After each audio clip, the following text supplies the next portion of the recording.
É muito bom estar com vocês. Eu acabei de ver no programa que só tem uma plenária no BRC, e a plenária é justamente eu que tenho que fazer. Eu pensei que eu estava cercado de amigos na comissão organizadora, mas pelo jeito a coisa... Mas farei o melhor para que vocês não durmam. Eu sei que esse é o momento mais difícil para qualquer palestra, para qualquer evento, que nós acabamos de nos alimentar muito bem. E manter o corpo ativo não é fácil. A vontade e a tentação de dormir será muito grande. Mas vocês terão que me ajudar, porque eu não tenho uma coleção de piadas muito grande para poder manter vocês acordados. Então, eu vou ter que me ater ao meu script aqui, para a gente ter essa conversa. De fato, eu queria ter um diálogo com vocês, mas um diálogo não é possível quando uma pessoa fala e 300 estão ouvindo. Mas eu espero que pelo menos mentalmente esse diálogo ocorra, porque à medida que eu fale, vocês vão refletindo, vão pensando e vão concordando ou discordando com as coisas que eu vou falar aqui. E assim a gente pode ter um encontro assim um pouco mais produtivo. E como o título diz, o título obviamente ele é bastante retórico e ele não diz exatamente o que eu vou falar, porque o teólogo adventista entre a igreja e a cultura, se pode falar um monte de coisas aí com esse título. Mas eu quero ser específico agora naquilo que eu gostaria de abordar com vocês nesse momento. Em primeiro lugar, existe uma metáfora que eu quero utilizar aqui que talvez pudesse dar um certo direcionamento. Qual é o papel do teólogo adventista? Quando eu falo teólogo adventista, eu quero que vocês entendam, eu estou me referindo aqui a todos que estão aqui, né? Professores de teologia, editores, redatores, administradores, pastores, estudantes de teologia. Qualquer um de vocês que está aqui porque, de certa maneira, é um teólogo. Então, é para você que eu estou falando. Então, um teólogo que tem a responsabilidade de entender, de estudar a Bíblia, de refletir sobre Deus. Como ele se posiciona nos desafios culturais, sociais, filosóficos que nós estamos enfrentando? Qual a posição dele entre a igreja e a sociedade? Ou a cultura em transformação? Duas metáforas poderiam explicar isso. Uma, talvez alguns possam dizer, o teólogo deveria ser um muro, estabelecendo uma barreira, protegendo a igreja da cultura, para que a igreja não seja contaminada pela cultura ou pelas tendências errôneas da cultura. Talvez outros poderão entender bem, talvez o teólogo deveria ser uma ponte para fazer a conexão entre a igreja e a cultura, e assim levar a mensagem da igreja para a cultura. Se você tiver uma visão talvez mais missionária, mais missiológica, você vai pensar nesses termos. E talvez essas duas metáforas expliquem, de certa maneira, duas tendências que nós temos na igreja hoje. Se a gente fazer uma caricatura aqui e dividir, né, as tendências entre liberais e conservadores, eu diria, os conservadores acham que o teólogo tem que ser um muro. E você tem que impedir qualquer contato entre a igreja e a cultura, porque essa é a única forma de proteger a igreja. E o teólogo liberal, ele acha que a igreja tem que ser que o teólogo tem que ser uma ponte e trazer tudo que está na cultura para a igreja, né? Mas eu creio que há perigos e há verdades nas duas metáforas. Depois do que eu apresentar aqui, talvez a conclusão seja que nós precisamos ser um pouco muro, um pouco barreira de proteção, mas também precisamos ser uma ponte, porque a igreja não existe isolada do mundo, a igreja tem uma missão e a igreja, em última instância, existe para cumprir a missão que Deus lhe confiou. Então, as duas metáforas têm problemas, mas as duas metáforas também são úteis. Tem 4 aspectos que eu gostaria de abordar agora. Que o primeiro ponto, eu quero falar um pouquinho sobre a Bíblia e sobre a teologia, ou especialmente sobre o papel da Bíblia na reflexão teológica.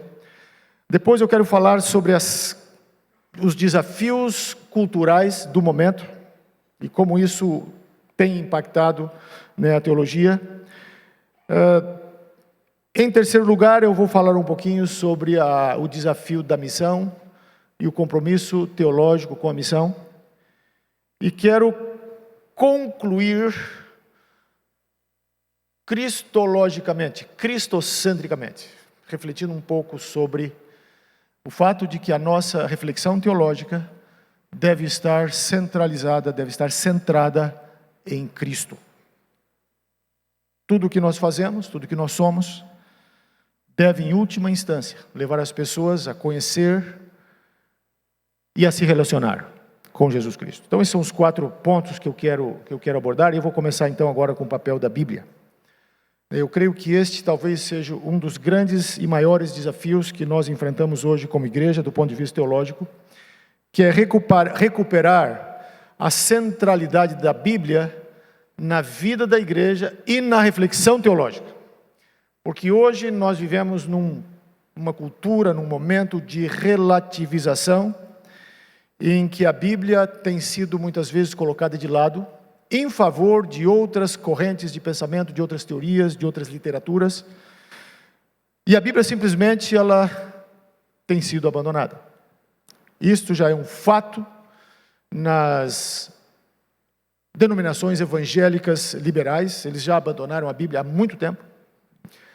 As denominações conservadoras estão lutando para preservar a Bíblia, porque o grande ponto é o seguinte: para a cultura contemporânea, como você vai dizer que este livro aqui tem autoridade sobre a minha vida?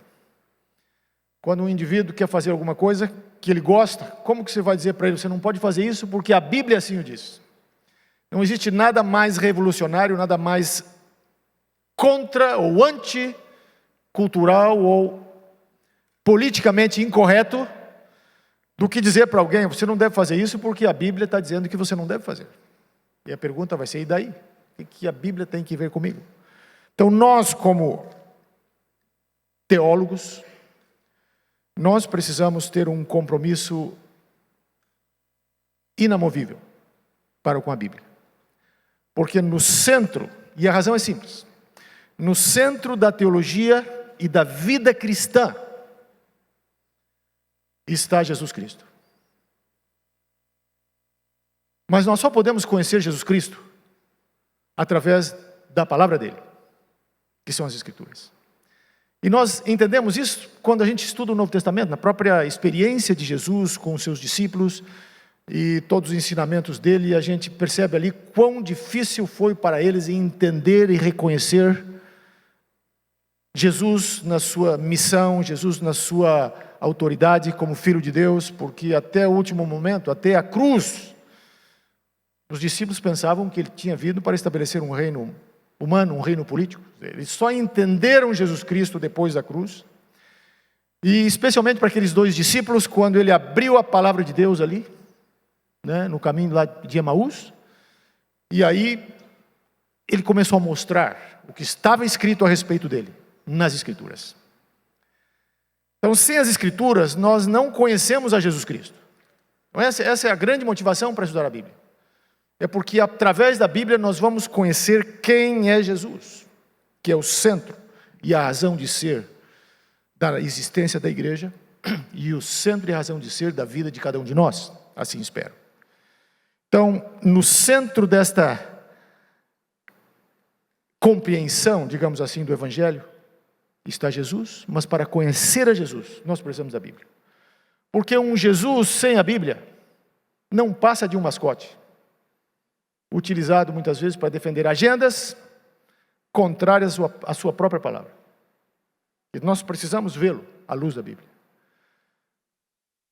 Søren Kierkegaard, que é um famoso filósofo dinamarquês, ele disse uma vez que quando Jesus estava aqui na terra, se colocasse ali 100 espias acompanhando a Jesus cada dia, registrando cada ato que ele praticava, cada milagre que ele realizava, cada palavra que ele falava, e todos eles no final depois se reunissem para prestar um relatório, certamente nenhum deles ia concluir que Jesus era o Filho de Deus. Essa conclusão só foi possível porque ele cumpriu a sua missão, morrendo na cruz e explicando isso à luz da Bíblia. E obviamente com a ressurreição que legitimou tudo. Mas o ponto aqui é o seguinte: nós não podemos nos afastar da Bíblia como palavra de Deus e da interpretação da Bíblia de acordo com os padrões e parâmetros e regulamentos e regras e princípios que a própria Bíblia fornece. Porque hoje há muita tendência de utilizar a Bíblia e ler a Bíblia a partir de outras lentes hermenêuticas que não são tiradas da Bíblia mesma. E este é um grande desafio que nós enfrentamos hoje na erudição acadêmica atual, especialmente as ciências sociais. Hoje elas predominam. Qualquer estudo hoje da Bíblia, de teologia, feito nas universidades seculares, e mesmo em universidades muitas vezes denominacionais evangélicas, as pessoas vão colocar sobre a Bíblia uma lente sociológica, uma lente antropológica, e no final você vai sair do seu estudo da Bíblia provavelmente com a fé diminuída ao invés de aumentada. Eu li um livro recentemente de um autor americano, mas ele publicou pela Oxford University Press, e o título do livro, um livro de umas 150 páginas, é o seguinte: nós construímos a realidade. 2 pontos. Como as ciências sociais infiltraram a cultura, a política e o poder. Então, a tese central desse livro é justamente mostrar que as ciências sociais, elas hoje predominam em quase todas as áreas hoje da vida humana. Mas, ao mesmo tempo, a tese era também mostrar que as ciências sociais são lentes tendenciosas. E muitas vezes elas já pressupõem aquilo que elas querem provar. Então, de fato, a ciência social não é necessariamente uma janela para ajudar você a ver a realidade que está lá, que de outra forma você não veria. Mas é um par de lentes que produz uma certa cor e te faz ver a realidade daquela maneira. Porque aquilo já está embutido nas pressuposições e na metodologia das próprias ciências sociais. E eu não estou dizendo com isso que elas são inúteis, que elas não têm o seu valor em algumas áreas, mas o que eu quero dizer com isso é que quando a gente utiliza ciências sociais, ou quando a gente critica, ou a gente interage com as ciências sociais e com todas as tendências hermenêuticas contemporâneas, nós precisamos ter bem claro esta possibilidade. E este fato, digamos assim, de que as ciências sociais, a antropologia, por mais interessantes e neutras que às vezes elas possam parecer, de fato elas trazem embutido uma agenda que vai nos levar a ver a realidade de certa forma. E um exemplo que eu poderia dar para vocês, porque eu estou envolvido nisso agora, é o livro de Levítico, né? Os ritos de Levítico e todo o sistema do santuário, essa tem sido a compreensão tradicional, histórica do cristianismo. Eles apontam para Cristo. Eles mostram e revelam aspectos fundamentais da cruz e daquilo que Cristo realizou para salvar a humanidade. Sem a compreensão, sem um sistema sacrificial do santuário, a cruz como que fica pendurada aí no ar. Você não entende exatamente o que está acontecendo ali. A dimensão sacrificial, a dimensão substitutiva, a questão da redenção. Sem o santuário, tudo isso aí fica muito confuso. Mas nas ciências sociais, quando estudam o santuário, especialmente a antropologia, elas estudam a partir de lentes antropológicas, onde os ritos de purificar o santuário não tem nada a ver com o pecado. Tem que ver apenas com a superstição dos antigos israelitas, que precisavam de alguma maneira resolver problemas com os quais eles não estavam acostumados, influenciados pela cultura deles. Então eles desenvolveram estes ritos para lidar com a vida. Não porque esses ritos foram dados por Deus, para ilustrar, para tipificar e apontar para a cruz, mas simplesmente porque era uma questão que levava eles a entender e lidarem com a realidade. O maior especialista, talvez, em Levítico do século XX, Jacob Milgrom, que escreveu 3 volumes sobre o livro no comentário da Anchor Bible, ele tinha uma agenda muito clara na sua pesquisa. E a sua agenda era desconectar o sistema ritual do Antigo Testamento da teologia cristã. Era mostrar que o santuário, o Antigo Testamento e tudo aquilo lá não tem nada a ver com aquilo que o Novo Testamento está falando. Que aquilo pertence somente à cultura judaica e à cultura dos tempos pré-cristãos. Então, amigos, colegas, irmãos, pastores, quando nós estudamos a Bíblia, quando nós interpretamos a Bíblia, nós precisamos interpretá-la nos seus próprios termos.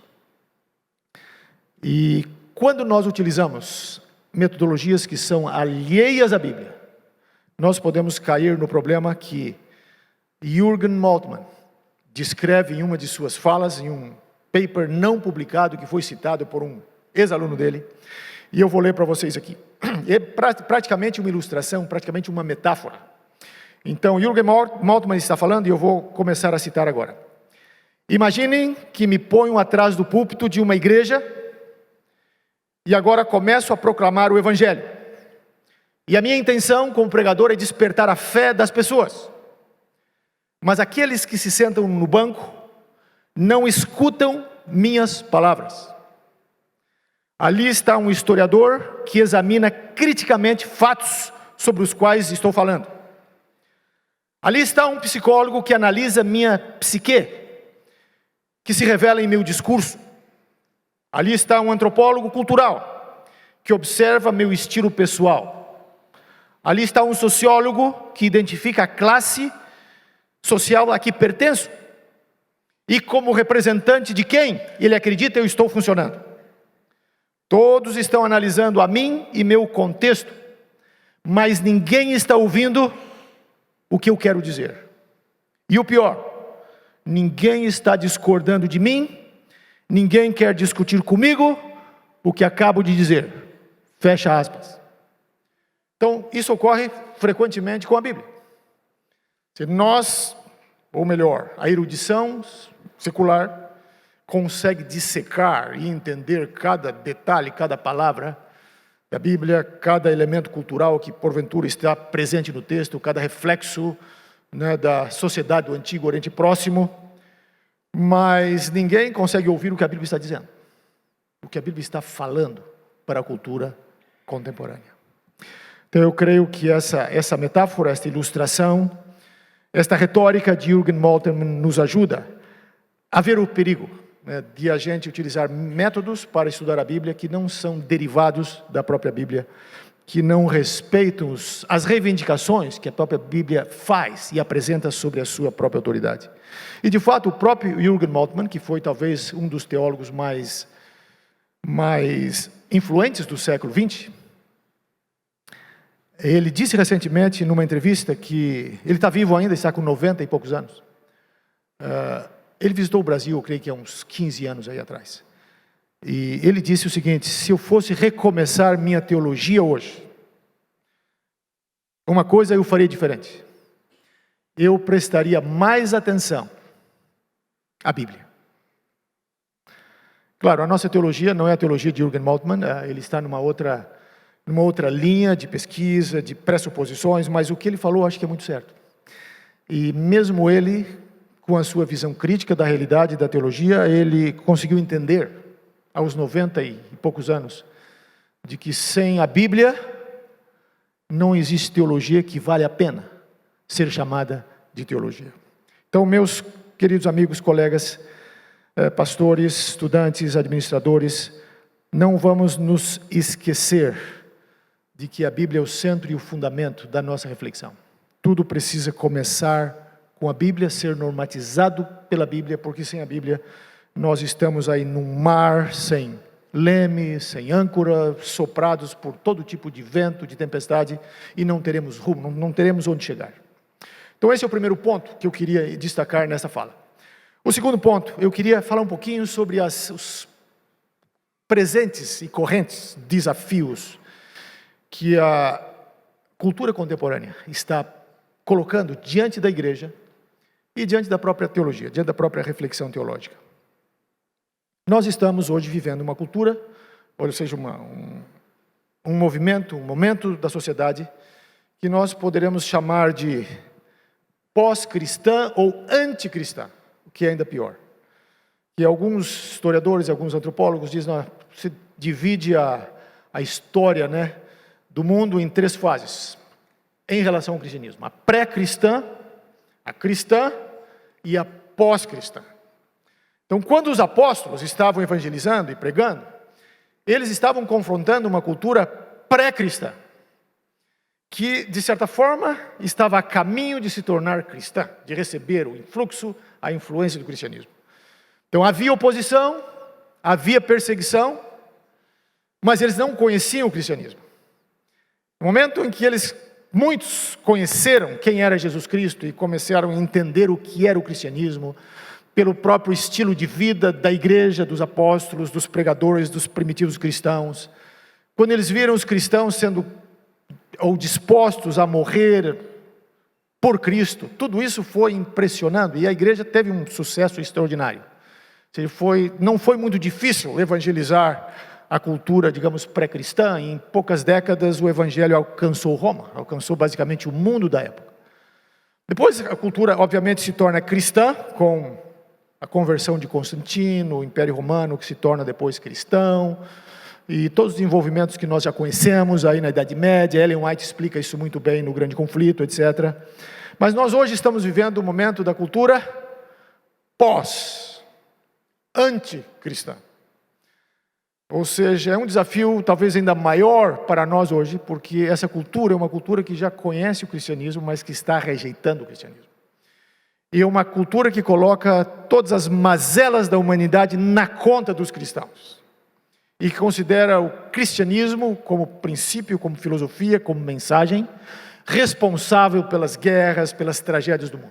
Isso a gente vê aí frequentemente na imprensa popular. Não necessariamente de eruditos, mas essa é a tendência da cultura. E nós estamos vivendo também num outro tipo de ser humano. Temos um outro tipo de ser humano hoje. O indivíduo hoje não é o mesmo da Idade Média, não é o mesmo da Antiguidade. Hoje é um outro tipo em inglês a palavra é self.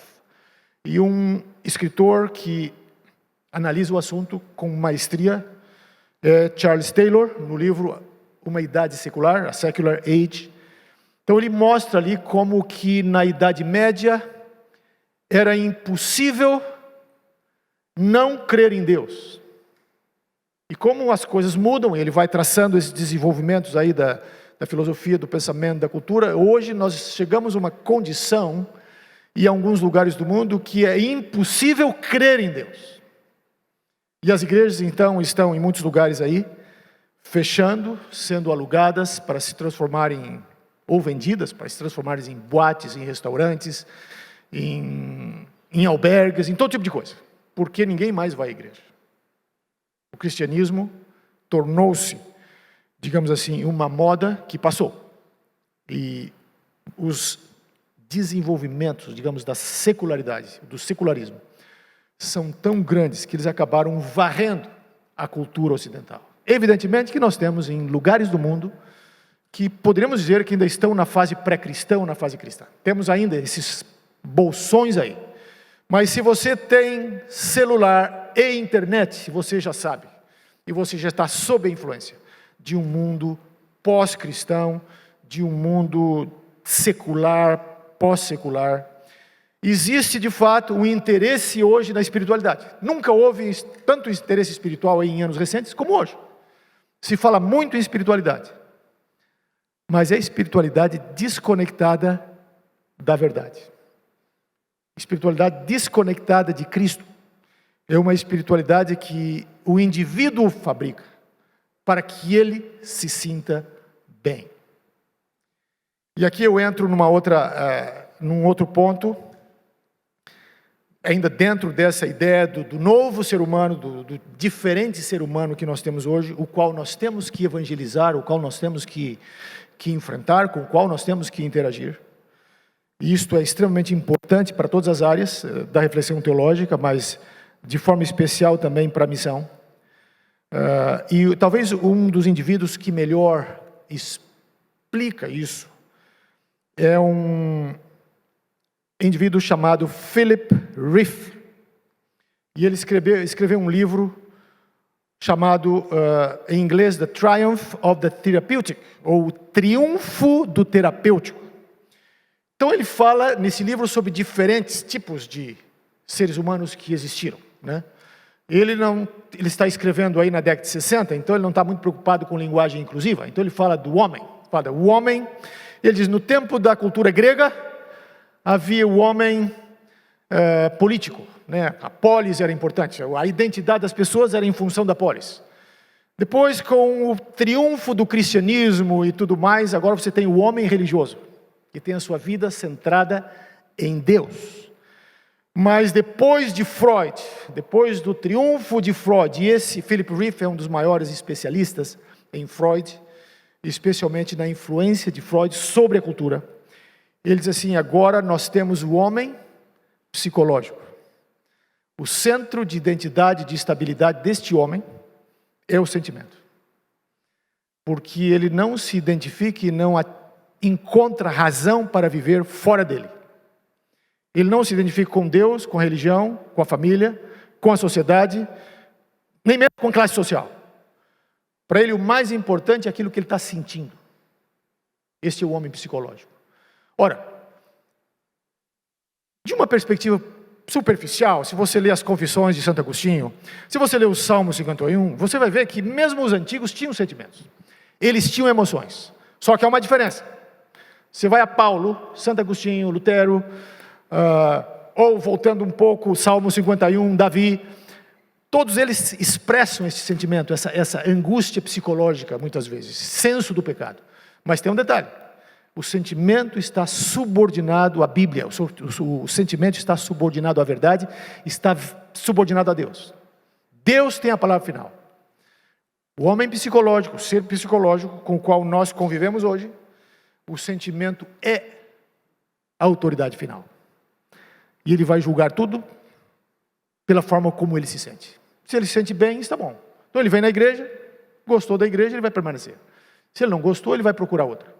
Ou então ele não vai vir na igreja e vai no sábado de manhã navegar lá e encontrar lá algum sermão, algum pastor que pregue do jeito que ele quer ouvir. Porque o ser psicológico tem autoridade final no seu sentimento. E Philip Rieff descreve isso com extraordinária maestria no livro Triunfo do Terapêutico, publicado em 1966.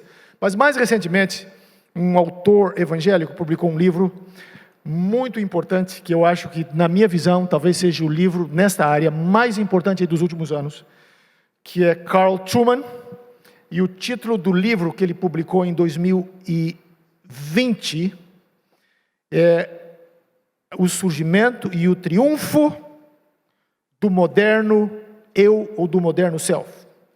E o subtítulo é Amnésia Cultural, Individualismo Expressivo e a Estrada para a Revolução Sexual. Neste livro, que é um livro de umas 450 páginas, ele faz uma descrição do atual estado de coisas na sociedade contemporânea. E quais os caminhos, que a cultura percorreu para chegar onde nós estamos. Quando nós perdemos a estabilidade de tudo.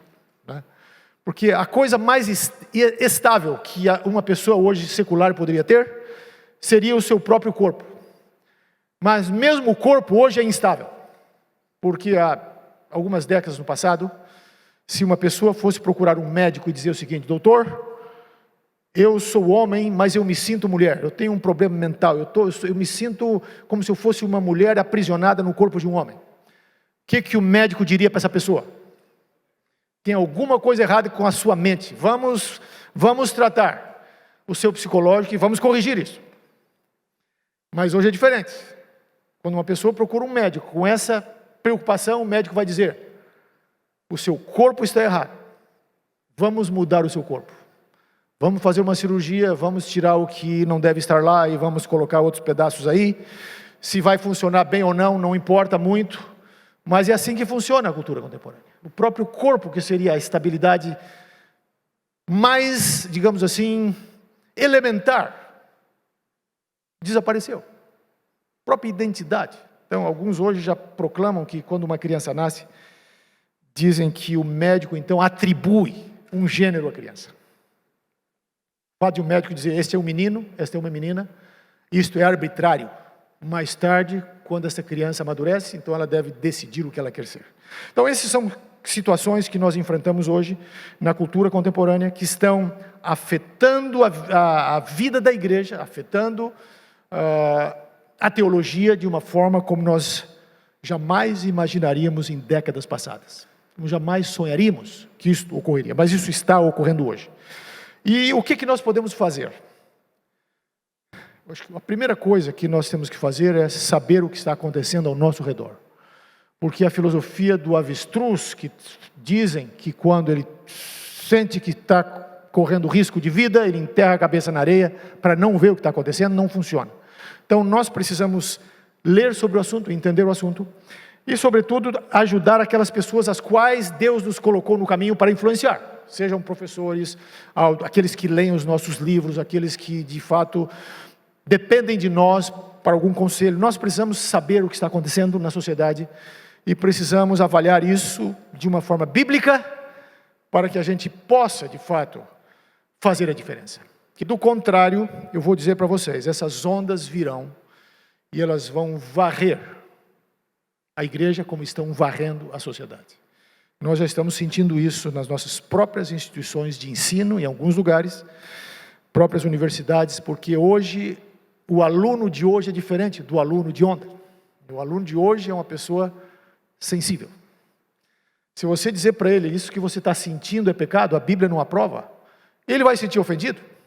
Ele pode mover uma ação judicial contra você e dizer que você o agrediu. Ele vai dizer que isso é violência contra ele. Então, vivemos um momento de extraordinária dificuldade, desafios, mas também de grandes oportunidades, e eu vou falar sobre isso em seguida. Então, esse é o segundo ponto que eu queria enfatizar. O relógio não perdoa, mas os dois últimos pontos eu posso sintetizar nos minutos que faltam. O terceiro ponto que eu gostaria só de tocar aqui, bem de leve, porque eu creio que há pessoas aqui igualmente qualificadas para falar sobre esses assuntos, tanto quanto sobre os dois anteriores, sobre os quais eu falei, é a questão da missão. Hoje nós vivemos um momento de alguma confusão em alguns lugares sobre qual é a missão da igreja. É a missão da igreja proteger o ambiente, é a missão da igreja transformar a sociedade, é a missão da igreja apoiar certos partidos políticos para que certas mudanças sejam implementadas no mundo.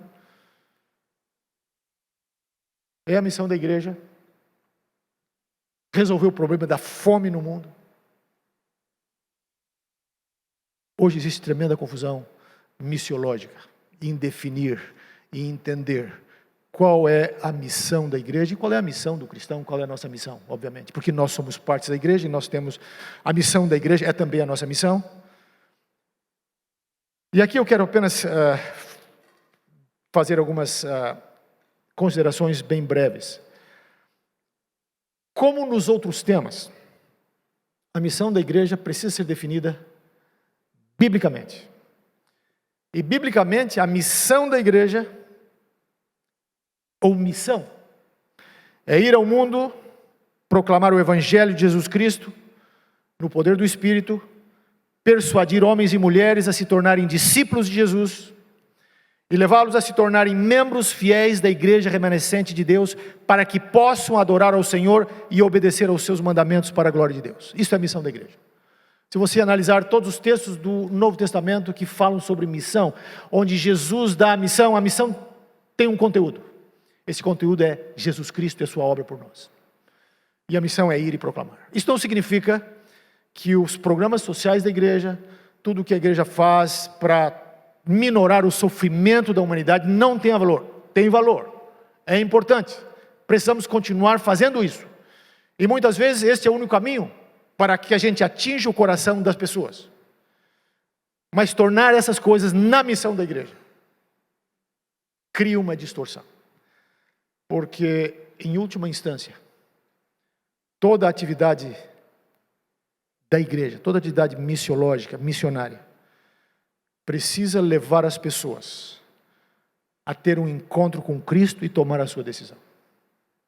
Aquela pergunta retórica, talvez retórica, que Pilatos fez para aqueles acusadores ali de Jesus, quando ele disse assim: que farei de Jesus, chamado Cristo? Então, é propósito da missão levar as pessoas a fazer essa pergunta e a agirem e a responderem.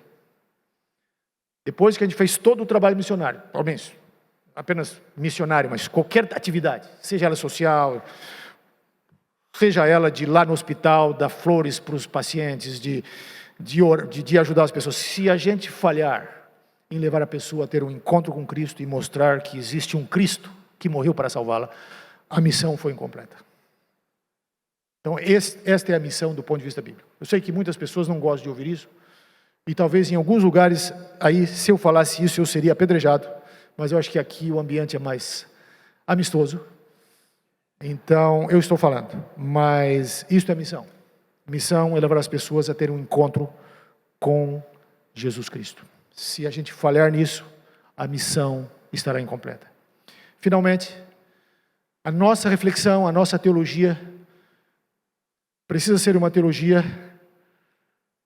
centrada em Jesus Cristo.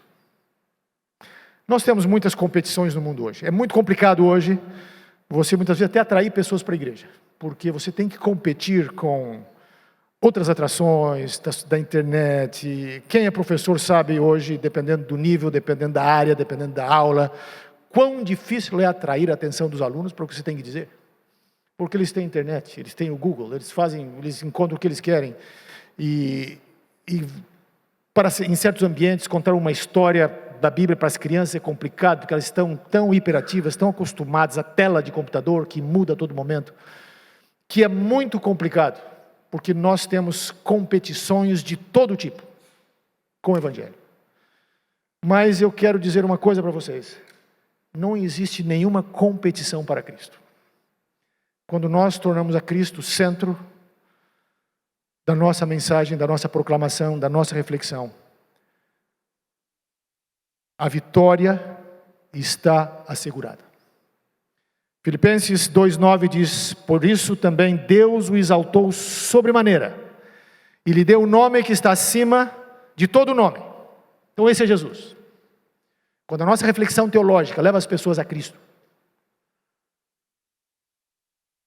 as pessoas vão entender, vão gostar. Aqueles a quem Deus está chamando vão atender. E tem uma experiência interessante que me chamou muito a atenção quando eu li a respeito. O teólogo ou escritor, erudito, intelectual norueguês Henry Nouwen, esse é um famoso escritor, escreveu vários livros. Um dos livros mais famosos que ele escreveu foi O Retorno do Filho Pródigo. Mas Henry Nouwen foi convidado para dar aula de teologia aplicada em Yale, talvez a universidade uma das mais seculares dos Estados Unidos. E na época ninguém valorizava a teologia aplicada. A teologia aplicada era simplesmente alguma coisa que estava lá para cumprir o currículo, especialmente nessas universidades seculares, onde você tem alunos ali de todo tipo de disciplina. Então, ninguém dava bola para aquele negócio. Então, convidaram Henry Nouwen. Ele foi lá dar aula de teologia aplicada. E, de repente, os alunos começaram a fluir para a classe dele. Todos queriam fazer a classe dele. Todos queriam se matricular na classe dele. Aquelas pessoas secularizadas, consumistas, e estava tudo na classe dele. Foi um sucesso tremendo a classe dele. O que ele fazia? Qual o segredo do currículo dele? Perguntaram para ele, ele disse: não faço nada aqui a não ser falar de Jesus para os estudantes. E à medida em que ele falava de Jesus para eles, mais eles queriam aprender sobre Jesus. E ele fez tanto sucesso em Yale, que depois o convidaram para Harvard. E aí ele fez a mesma coisa em Harvard, e mesmo sucesso lá. E depois de um tempo, refletindo, ensinando sobre Cristo, ele sentiu o desejo de viver um pouco mais como Cristo viveu. E esse é um risco. Quando você começa a meditar sobre Cristo, e a estudar sobre Cristo, e a ler sobre Cristo, você vai querer viver como ele viveu. Então, Henry Nouwen decidiu ir para o Canadá, participar de como voluntário, num lar de pessoas, de crianças deficientes. E ele queria fazer um estágio e ficar lá um tempo. E ele foi para lá, e eles o puseram para cuidar de um jovem chamado Adão, que tinha tremendas deficiências de ordem motora e de ordem intelectual, de ordem mental. Então é preciso 2 ou 3 pessoas para poderem cuidar de Adão, para dar banho nele, para dar comida para ele. E ele conta na sua biografia, lá no seu texto, que era preciso que as pessoas que cuidavam de Adam se dessem bem entre elas, porque sempre havia tensões, né? Quando você tem muita gente trabalhando no momento de angústia, a tendência é um brigar, um discutir, um não aceitar o que o outro está fazendo, ou querer fazer do seu jeito. Mas eles chegaram à conclusão de que eles teriam que se dar muito bem para que Adam pudesse viver. Então, quando você reflete, quando você torna Cristo o centro da sua reflexão teológica, o centro da sua erudição, em algum momento, você vai querer viver como Cristo. E este é o sonho de Deus para a igreja. Este é o sonho de Deus para cada professor, para cada teólogo, para cada pastor, para cada estudante de teologia, para cada administrador, para cada redator, é que nós conheçamos tanto de Cristo, que vai chegar o ponto em que nós vamos querer viver como Cristo viveu. Que Deus abençoe vocês.